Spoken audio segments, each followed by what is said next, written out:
Olá, gente. Tudo bem? Hoje eu estou aqui para discutir com vocês uma letra fundamental. Essa letra é de João Bosco e Aldir Blanc, que chama O Bêbado e Equilibrista. Eu coloquei aqui na introdução para vocês a música interpretada na brilhante voz, na magnífica voz, na brilhante interpretação de Elis Regina. Ninguém menos que uma das maiores intérpretes da música popular brasileira. Eu venho aqui hoje analisar essa letra para vocês dentro do contexto da ditadura militar e entendendo que esta letra ela traz na sua abordagem, traz na sua temática um momento fundamental de transição de uma ditadura militar que saía de um período de maior rigorismo para uma ditadura militar que começava um processo de abertura política.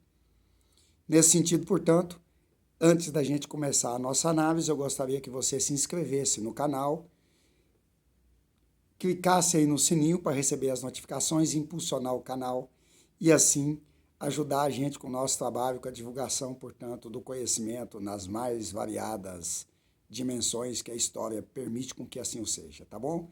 Então, vamos lá? Beleza, então. Para mim é um motivo de muita satisfação poder discutir e conversar com vocês um pouquinho, tomando esse objeto de análise.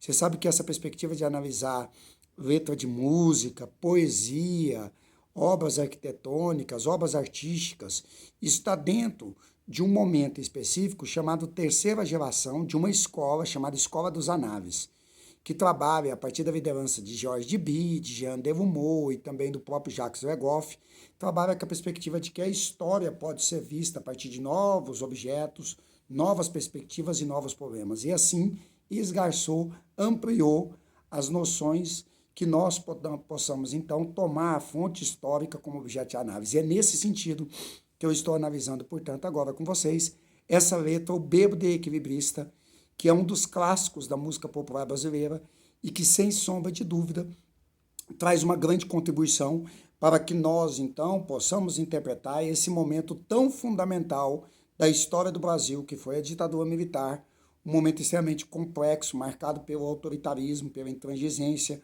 pelo ferimento à dignidade da pessoa humana, à medida que direitos e garantias fundamentais do ser humano foram abalados, foram afetados, foram retirados do corpo jurídico.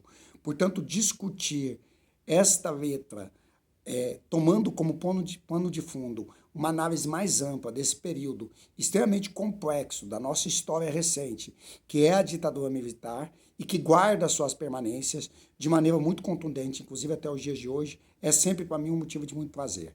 Lembrando que quando nós fazemos a análise de uma letra de música, nós não queremos esgotar a letra no seu processo de constituição artística.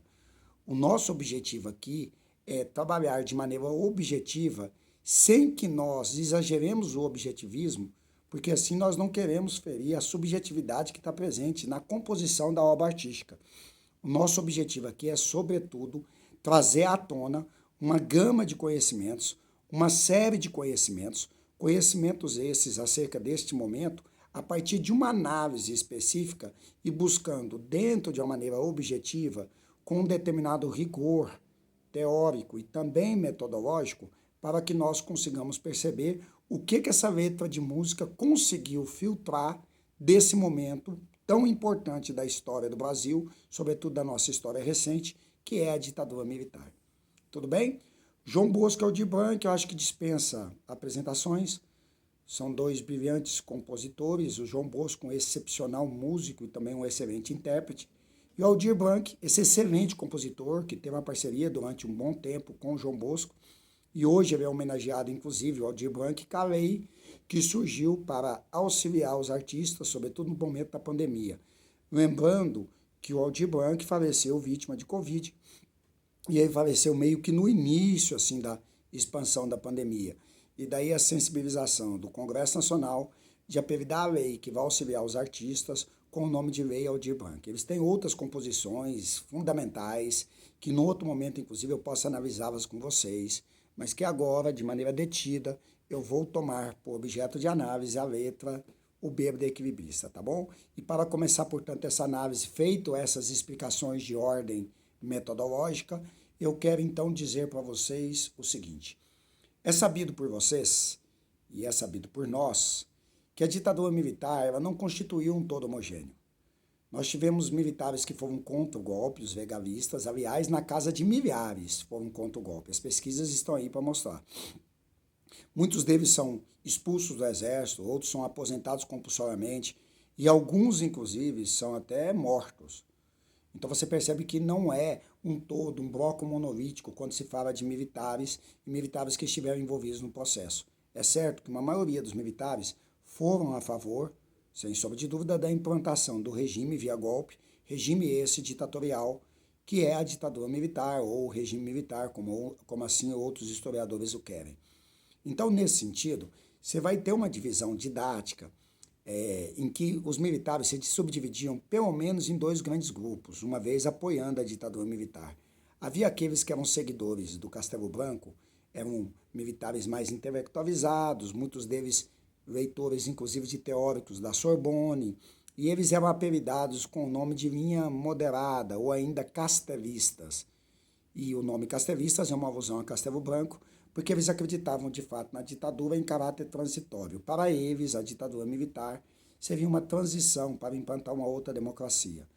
Nós sabemos que isso não aconteceu, porque quando o Castelo Branco lidera o golpe, logo na subsequência você tem o Costa e Silva. E o Costa e Silva, diferente do Castelo Branco, ele era da linha dura.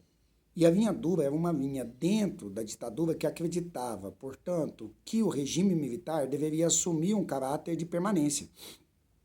Então, o que era para ter durado 3 anos, de 64 a 67, e as eleições que eram para ter sido convocadas, eleições democráticas, não foi o que aconteceu.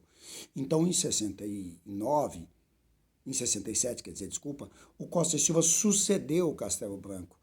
E a partir daí, portanto, dava notas claras de que a ditadura permaneceria. Tanto que houve uma intensificação da oposição, com a passeata dos 100 mil, e também com a Frente Ampla, e até mesmo a luta armada, o que gerou da parte dos militares, e sobretudo de Costa e Silva, a implantação do ato institucional número 5. E quando foi implantado o ato institucional número 5, portanto, legalizou de maneira extremamente violenta o ápice da ditadura militar, porque aí nós mergulhamos de fato no regime extremamente autoritário, onde o autoritarismo ele é permitido dentro dos anais do governo, dentro dos anais do Estado. O AI-5 é um instrumento extremamente violento, porque para além de ferir direitos políticos, em outro momento mais detido eu posso discutir com vocês, mas ele também fere direitos e garantias individuais. E ele autoriza o Estado a cometer muitas vezes atrocidades contra os direitos humanos, em favor da permanência de um regime autoritário. Então, a liberdade de expressão é tolhida, a liberdade de vir é tolhida, entende? E também a integridade física e corporal muitas vezes é objeto de algo muito violento, né? Que vai ser a tortura muitas vezes como meio de obtenção de prova dentro dos instrumentos de repressão, o DOI-CODE ou até mesmo o DOPS, entende? De tal maneira que você vai perceber que o AI-5, ele, ao ferir a inviolabilidade do lar, ele atua de maneira muito violenta no processo como um todo. E essa violência do AI-5, ela traz consigo uma perspectiva de deixar a marca de que a ditadura permaneceria. Então, quando o Costa e Silva pede licença devido a um AVC, quem o sucede é também um meia-dura, chamado Emílio Garrastazu Médici. Então percebam vocês como nós tivemos o Castelo Branco, o Costa e Silva, que é a linha dura, o Médici, que é o mais violento de todos. Perceba, portanto, que o tamanho do dedo aqui, este dedo central, o pai de todos, denota a intensidade da violência do regime. E aí, quando o Médici sai, devido ao desgaste da ditadura e devido também aos efeitos decorrentes da crise do petróleo em 73, quem assume é Ernesto Geisel. E o Geisel dá início a um processo de abertura lenta, gradual e segura em direção à democracia. E que vai ser completada por Figueiredo, entende? Então nós tivemos 5 presidentes, Castelo Branco, Costa e Silva, Médici, Geisel e Figueiredo, sendo que destes 5 presidentes, sem sombra de dúvida, aquele que de fato mais instrumentalizou a violência no Estado e pelo Estado, legitimado pelo AI-5, como esse ato institucional extremamente violento, foi o Emílio Garrastazu Médici, entendeu? E a partir daí, portanto, é na transição do Médici para o Geisel, que aspirava um ar de abertura política, ainda que dentro da doutrina lenta, gradual e segura, como assim queriam os militares, é que o João Bosco Aldir Blanc vai compor essa letra dele. A letra do João Bosco e do Aldir Blanc, o Bêbado e Equilibrista, ela é de 1976, portanto ela está no meio do processo de transição, entendeu? E na minha avaliação, ela é uma letra fantástica, porque ela captura, de fato, o momento pelo qual o Brasil vivia e toda a complexidade que envolvia aquilo, bem como o grau de incerteza o qual nós estávamos inseridos, entende? Então, eu entendo que você tem que sacar que a letra ela divide em dois atos. Um primeiro, que é o fim do governo Médici, com todo o seu processo de extrema violência operada pelo e no Estado, e a transição, que representava, portanto, a esperança. O bêbado é a irreverência daquele que se entorpece para afrontar um Estado. E a esperança, que é a equilibrista, daí o nome da letra, o bêbado e a equilibrista, é justamente a virtude da esperança, como nós que esperamos, que esperançamos que o Brasil possa, de fato, redemocratizar, entendeu? Então a letra ela opera bem nesse sentido. Então ela começa num primeiro ato trabalhando com a violência do governo Médici. E por isso que começa assim, ó. Caía à tarde feito um viaduto e um bêbado trajando luto me lembrou Carlitos. Charlie Chaplin, a irreverência, aquele que transgride. E quando fala que caía à tarde feito um viaduto, faz uma alusão a um viaduto que caiu no Rio, que é apelidado vulgarmente com o nome de Paulo Frontini. Ele tem outro nome, é Eugênio Fernicet, salvo engano, que é o nome do arquiteto que dá o nome ao viaduto. Esse viaduto caiu, começou a ser construído em 69 e ele caiu em 71, portanto, durante o governo Médici. Lembrando que o Médici governou de 69 a 74. E aí, portanto, a queda do viaduto seria utilizado como uma metáfora, como a própria queda do governo Médici, entende ou não? E a transição que vai marcar do governo Médici para o governo Geisel, que significava dizer que agora o Brasil aspiraria uma perspectiva dele buscar, a partir de então, um processo de redemocratização, ainda que dentro da doutrina lenta, gradual e segura, para que nós chegássemos a uma democracia só depois de 11 anos. Então, de quando o Geisel assumiu em 74 até 85, que é quando o Figueiredo, de fato, termina o seu mandato, foram longos 11 anos ainda para que o Brasil caminhasse no seu sentido de redemocratização. Então, a metáfora do viaduto é muito massa, porque ele fala assim, caía à tarde feito um viaduto e um bêbado trajando luto me lembrou Carlitos. Então, alguém que estava, de fato, sofrendo pela morte de alguém que morreu no viaduto, mas que pode ter também morrido vítima em decorrência da violência do regime militar, percebe? Lembrando que morreram cerca de 29 pessoas, salvo engano, e feriu mais um tanto na queda do viaduto. Aí ele disse assim, ó, caí à tarde feito um viaduto e um bêbado trajando luto me lembrou Carlitos. Aí ele disse, a lua, tal qual a dona de um bordel, pedia a cada estrela fria um brilho de aluguel. Veja que ele usou uma metáfora para chamar o Brasil de um bordel, em que você remunera e paga e faz o que quiser. E a lua pedia a cada estrela fria um brilho de aluguel, como se as estrelas fossem, portanto, as pessoas que vendiam o corpo dentro de um cenário de prostituição. Ele diz, a lua, tal qual a dona de um bordel, pedia a cada estrela fria um brilho de aluguel. E nuvens, lá no mataborrão do céu, chupavam manchas torturadas. Que sufoco, louco, um bêbado com chapéu coco fazia irreverências mil para o solo do meu Brasil. Olha que fantástico. Ele usa a metáfora do papel mata-borrão. Eu quero crer que você saiba que o papel mata-borrão é aquele papel que você coloca em cima do excesso da tinta da caneta tinteiro para tirar o borro. Então você escreve com caneta tinteiro, fica um borro assim, fica um pouco de tinta em excesso, você coloca o papel mata-borrão e ele chupa o excesso da tinta para que aí ela seque mais rápido e você possa embalar. Caneta tinteira hoje já não é mais muito utilizada, até porque hoje as canetas são, na sua grande maioria, esferográficas, entendeu? A Bic está aí para dizer por que veio. Mas ele está usando a metáfora do mata-borrão e de maneira muito inteligente, eles dizem, e nuvens, lá no mata-borrão do céu, chupavam manchas torturadas, que sufoco louco.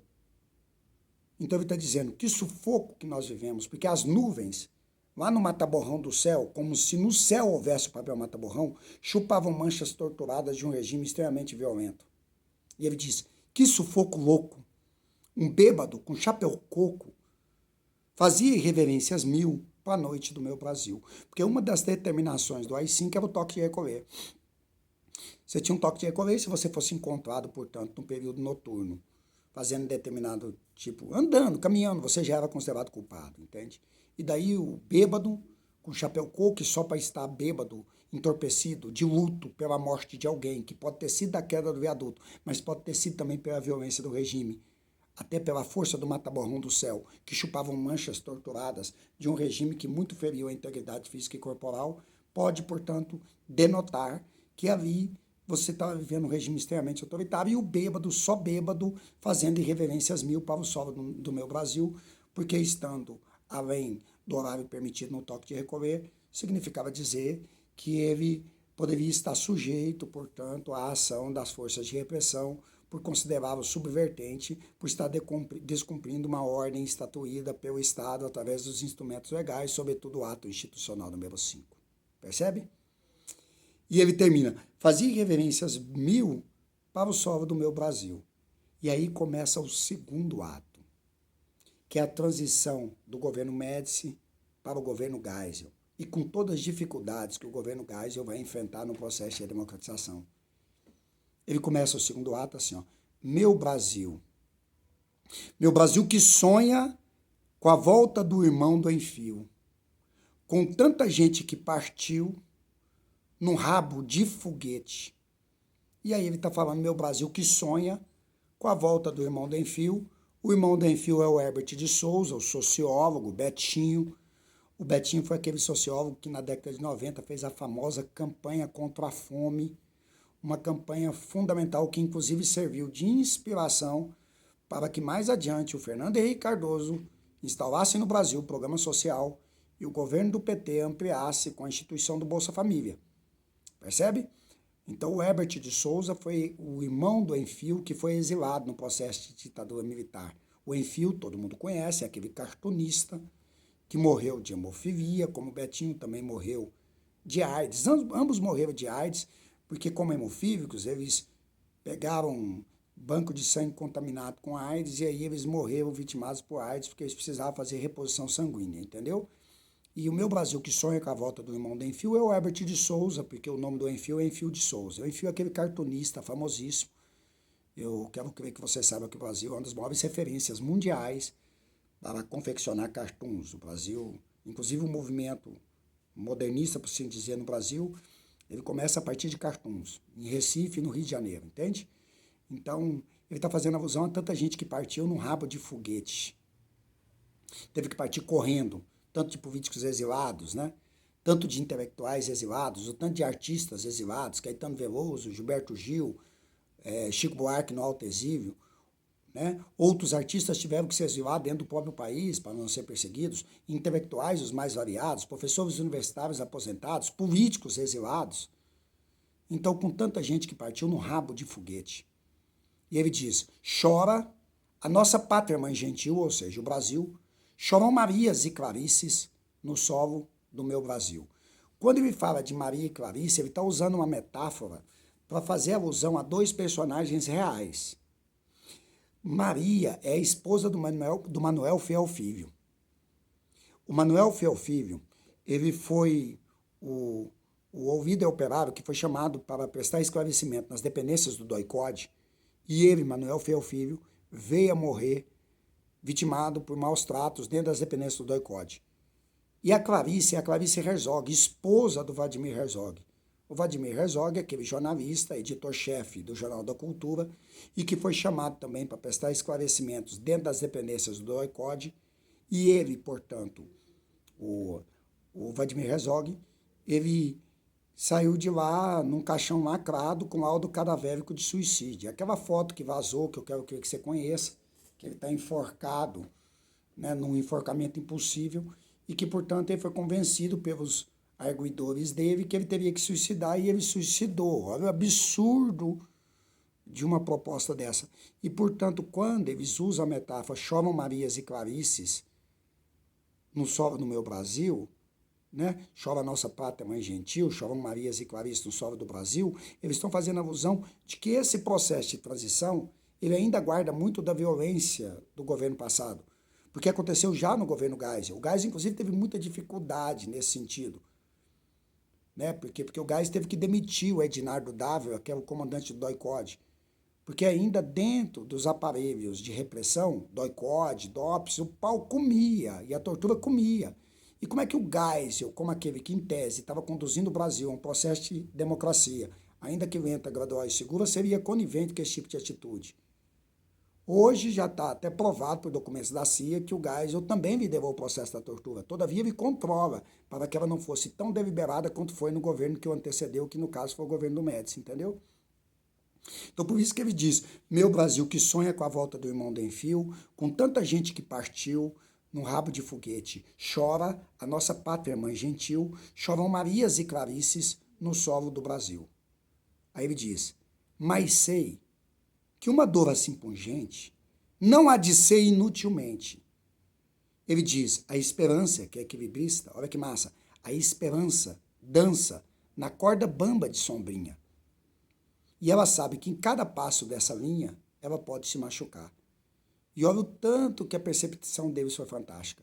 Porque eles perceberam a tensão das forças entre castelistas e Mianduva, entre os grupos que, portanto, disputavam dentro da própria ditadura militar a continuidade ou não do regime, que eles sabem que a esperança equilibrista, ela poderia desequilibrar em algum passo dessa linha e ela poderia se machucar, ela poderia cair e o processo de democratização poderia não acontecer. Até porque hoje, pelas pesquisas históricas, é muito patente para nós o quanto houve de oposição da parte de um determinado segmento da ditadura militar para que o regime não acabasse. O general Silvio Frota mesmo, ele tentou dar um golpe no Geisel em 78.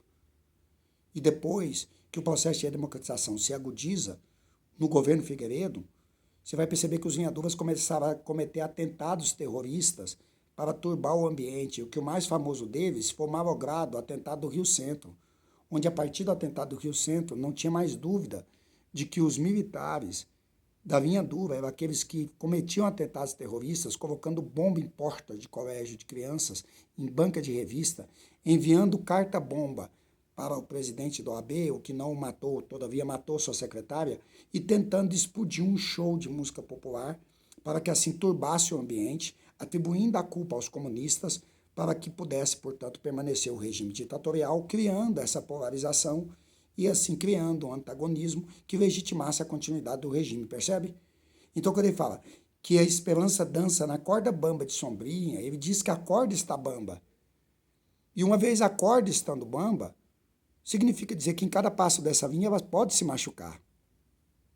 E eles terminam a composição brilhante dizendo, azar, a esperança equilibrista sabe que o show de todo artista, ou seja, a liberdade de manifestar opinião, seja ela qual for, de ir e vir, e de poder escolher aquilo que nos governa. Então, quer dizer, a esperança equilibrista sabe que o show de todo artista tem que continuar. Meu Brasil, entende? E aí ele termina a letra, fazendo um excelente filtro do processo que resultou na abertura política com todas as suas contradições. Beleza? Queria só fazer um adendo, porque a Elis Regina, quando ela canta, ela dá a palavra azar, coloca um S no final, como se... E a Elis, ela tem essa licença poética.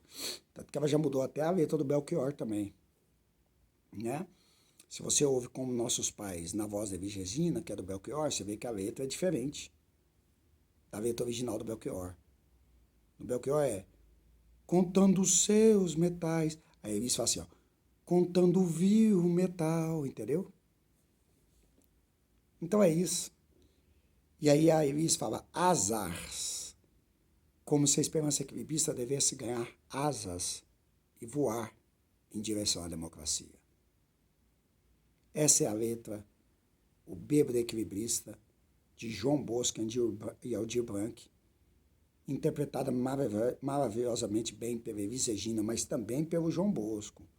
A interpretação do João Bosco também é sublime, até porque ele é um excepcional compositor também.